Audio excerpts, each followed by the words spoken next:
యమున అమ్మవారి దగ్గరికి వచ్చి నా కొడుక్కి కోడలికి ఇంకా ఎన్ని రోజులు తల్లి ఈ కష్టాలు, నా కోడల్ని ఈ బాధ్యతల నుండి బాధల నుండి విముక్తి కలిగించవచ్చు కదా అని చెప్పి ఎంతగానో వేడుకుంటూ ఉంటే అప్పుడు పోచమ్మ కూడా అక్కడే ఉండడంతో, పోచమ్మ నువ్వైనా చెప్పు, నా కోడలు ఎన్ని రోజులు ఇంకా ఈ కష్టాలను అనుభవించాలి?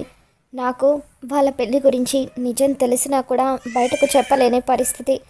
బయట పెడితే ఎక్కడ మళ్ళీ రెండు కుటుంబాలు విడిపోతాయో అన్న బాధ. ఏం చేయాలో, ఎటువంటి నిర్ణయం తీసుకోవాలో ఏమీ అర్థం కావట్లేదు పోచమ్మ. నా కొడుక్కి నా కోడలి మీద ఎంతో ప్రేమ ఉంది. అయినప్పటికీ తన ప్రేమనంతా కూడా గుండెల్లోనే దాచుకొని నరకయాతన అనుభవిస్తున్నాడు. అటు లక్ష్మి కూడా తనకు విహారీ అంటే ఎంతో ప్రేమ ఉన్నా కావాలని కుటుంబం కోసం విహారీని దూరం పెడుతుంది. వాళ్ళిద్దరి బాధ నా కళ్ళతో నేను చూడలేకపోతున్నాను అని చెప్పి యమున అంటూ ఉంటే అప్పుడు ఎవరి జీవితమైనా కూడా విధి ఎలా జరగాలని రాసిపెట్టి ఉంటే అలాగే జరుగుతుంది యమునమ్మ అని చెప్పి పోచమ్మ అంటూ ఉంటుంది. ఈ కష్టాలు బాధ్యతలు లక్ష్మికి ఎన్నో రోజులుగా ఉన్నాయి, కానీ ఇప్పుడు అతిపెద్ద సంకటం లక్ష్మికి రాబోతుంది అని చెప్పి వాటి నుండి లక్ష్మిని ఎలా కాపాడుకోవాలో ఆలోచించు అని అంటూ ఉంటే, పోచమ్మ ఏంటి నువ్వు అనేది? నా కోడలికి సంకటమా అని చెప్పి, ఏంటి ఆ సంకటం అని అంటూ ఉంటే, ప్రాణగండం అని చెప్పి పోచమ్మ అంటూ ఉంటుంది. ఎటువైపు నుండి మృత్యువు ఏ విధంగా కబలిస్తుందో నేను చెప్పలేనని పోచమ్మ అంటూ ఉంటే యమున ఎంతగానో కంగారు పడిపోతూ ఉంటుంది.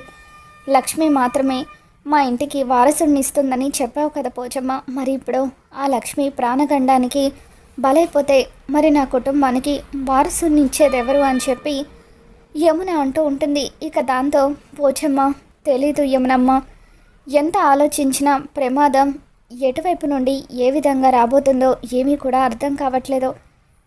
కానీ లక్ష్మిని మాత్రం మృత్యువు కబలించబోతుంది అని చెప్పి పోచమ్మ అంటూ ఉంటుంది.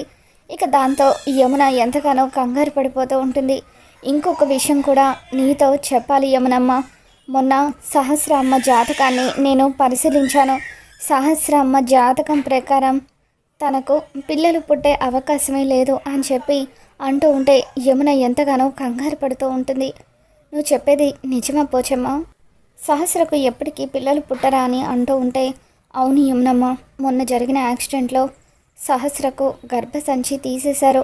ఆ విషయం నా దివ్య దృష్టికి తెలిసింది. కానీ పద్మాక్షి ఈ విషయాన్ని ఇంట్లో దాచిపెట్టింది. ఒకవేళ చెబితే తన కూతుర్ని ఎక్కడ కోడలుగా అంగీకరించారో అన్న భయంతోనే పద్మాక్షి ఇలా చేసి ఉండొచ్చు అని చెప్పి, ముందైతే నువ్వు లక్ష్మి ప్రాణాలు కాపాడు, అప్పుడు మాత్రమే ఇంటికి తను వారసుడిని ఇవ్వగలదు అని పోచమ్మ యమునకు చెప్పడంతో, నా ప్రాణాలు అడ్డు వేసైనా నేను లక్ష్మిని కాపాడుకుంటాను తల్లి, నా కుటుంబానికి లక్ష్మి వారసుడిని ఇవ్వడం ముఖ్యమని చెప్పి యమున లక్ష్మి దగ్గరికి బయలుదేరి వెళ్తూ ఉంటుంది. మరోవైపు వీర్రాజు అమ్మిరాజు ఇద్దరూ కూడా అంబికను కలుస్తారు. ఇక అంబికను కలిసిన తర్వాత, చెల్లెమ్మ, నేను నువ్వు చెప్పినట్టుగానే పొలం అంతా కూడా పురుగులు వచ్చేలాగా రాత్రి మందు కొట్టించాను. మన ప్లాన్ వర్కౌట్ అయ్యి ఉదయాన్నే పురుగులు కూడా వచ్చాయి. కానీ రైతులందరూ కూడా బాధతో వ్యవసాయం చేయడం మా వల్ల కాదంటూ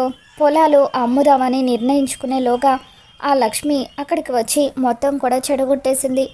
సహజ పద్ధతిలో ఏదో మందుని తయారు చేసింది. ఆ మందు పొలాల మీద చల్లగానే క్షణాల్లో పురుగులన్నీ కూడా చచ్చిపోయాయంటూ వీర్రాజు, ఆ లక్ష్మి మామూలుది కాదు, చాలా తెలివైంది, ఆ లక్ష్మి ఉండగా మనము ఆ పొలాల జోలికి వెళ్ళలేము అని చెప్పి వీర్రాజు అంటూ ఉంటాడు. ఇక దాంతో అంబిక, అలా అయితే ముందు ఆ లక్ష్మిని పక్కకు తప్పించే పని చేయండి. ఆ లక్ష్మిని పక్కకు తప్పించేస్తే దాని అడ్డు మనకి లేకపోతే అప్పుడు సులువుగా రైతులందరి మనసు మార్చేయచ్చు, మళ్ళీ వాళ్ళు పొలం అమ్మేలాగా చేయొచ్చు అని చెప్పి అంబిక వీర్రాజుకి చెబుతూ ఉంటుంది. మరోవైపు పద్మాక్షి సహస్ర విషయం గురించి ఆలోచిస్తూ ఉంటుంది. సహస్రకు పిల్లలు పుట్టరన్న నిజాన్ని నేను ఇంట్లో ఎవరికి కూడా చెప్పలేను. పొరపాటున దానికి గర్భసంచి లేదని, ఎప్పటికీ వారసులను ఇవ్వలేదన్న నిజం ఇంట్లో వాళ్ళకు తెలిస్తే ఎట్టి పరిస్థితుల్లోనూ దాన్ని కోడలుగా ఒప్పుకోరు. దాని జీవితం సర్వనాశనం అయిపోతుంది. ఈలోగా ఆ లక్ష్మి విహారీ ఒకటయ్యి దాని కడుపు పండితే అప్పుడు దాన్ని అందరూ ఇంటి కోడలుగా అంగీకరిస్తారు. అప్పుడు నా కూతుర్ని విహారీని మెడ పట్టుకొని బయటకు గెంటేస్తాడు అని చెప్పి ఆ లక్ష్మిని శాశ్వతంగా ఈ లోకం నుండి పంపించేయాలి. అప్పుడే విహారీ నా కూతురుతో సంతోషంగా కాపురం చేస్తాడు. దాని జీవితం బాగుంటుంది.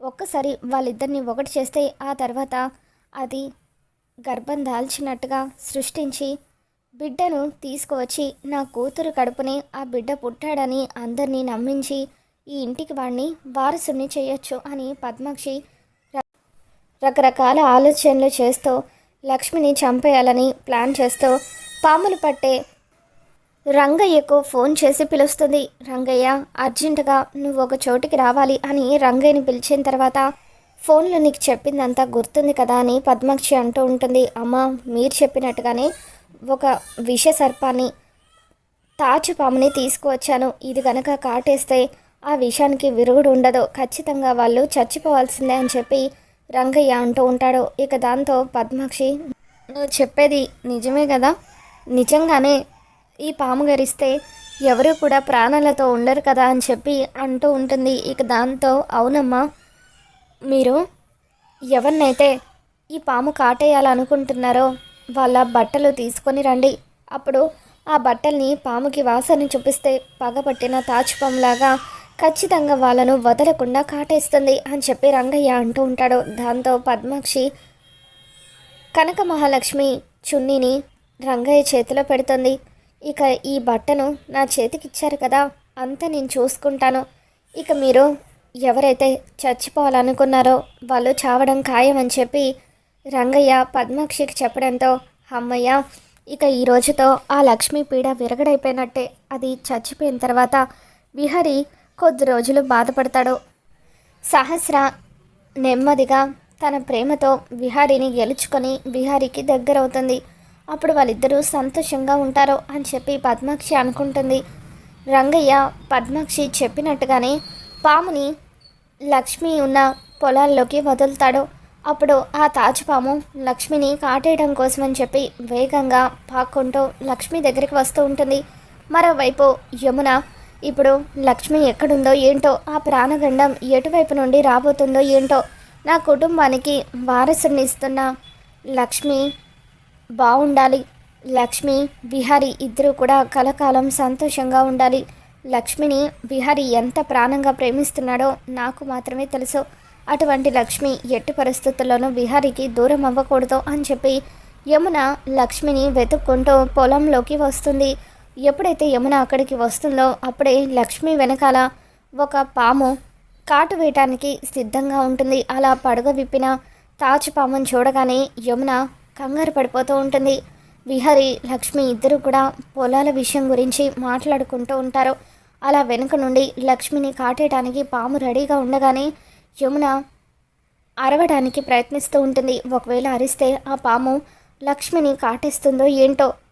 పోచమ్మ ప్రాణగండం ఉందని చెప్పింది కదా, ఎలాగైనా లక్ష్మిని కాపాడుకోవాలి అని చెప్పి ఆ పాము లక్ష్మిని కాటైపోతూ ఉంటే యమున ఒక్కసారిగా తన చేతిని అడ్డు పెట్టడంతో ఆ పాము యమునని కాటేస్తుంది. ఇక దాంతో యమున ఒక్కసారిగా అరిచి కింద పడిపోవడంతో అప్పుడు అక్కడున్న రైతులందరూ కూడా అమ్మ, యమునమ్మను పాము కరిచింది అని అరుస్తూ ఉంటారు.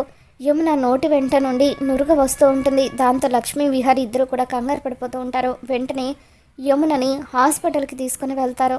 ఇక అప్పుడు డాక్టర్స్ యమున పరిస్థితి చాలా క్రిటికల్గా ఉందని, తనను కాటేసింది చాలా విషపూరితమైన సర్పం అని చెప్పి డాక్టర్ అంటూ ఉంటే విహారీ లక్ష్మి ఇద్దరు కూడా ఎంతగానో ఏడుస్తూ ఉంటారు. ఇక యమున ఒక్కసారి విహారీని లక్ష్మిని పిలవండి డాక్టర్, ప్లీజ్ డాక్టర్ అని చెప్పి అంటూ ఉంటే విహారీ లక్ష్మి ఇద్దరు కూడా యమున దగ్గరికి వస్తారు. అమ్మ, మీరు ధైర్యంగా ఉండండి, మీకేం కాదు అని లక్ష్మి అంటూ ఉంటే లేదు లక్ష్మి, నేను ఇంకా ఎక్కువసేపు బతకనని నాకు అర్థమవుతుంది. విహారీ బాధ్యత ఇకపై నీదే, నువ్వే వాడిని జాగ్రత్తగా చూసుకోవాలి అని చెప్పి యమున లక్ష్మి చేతిని విహారీ చేతిని కలుపుతుంది. అమ్మ ప్లీజ్ అమ్మ, దయచేసి అలా మాట్లాడకు అని విహారీ అంటూ ఉంటే ఒరే విహారీ, నీకు లక్ష్మికి పెళ్ళైందన్న విషయం గురించి నాకు తెలుసురా. లక్ష్మి మాత్రమే నీకు తగిన భార్య.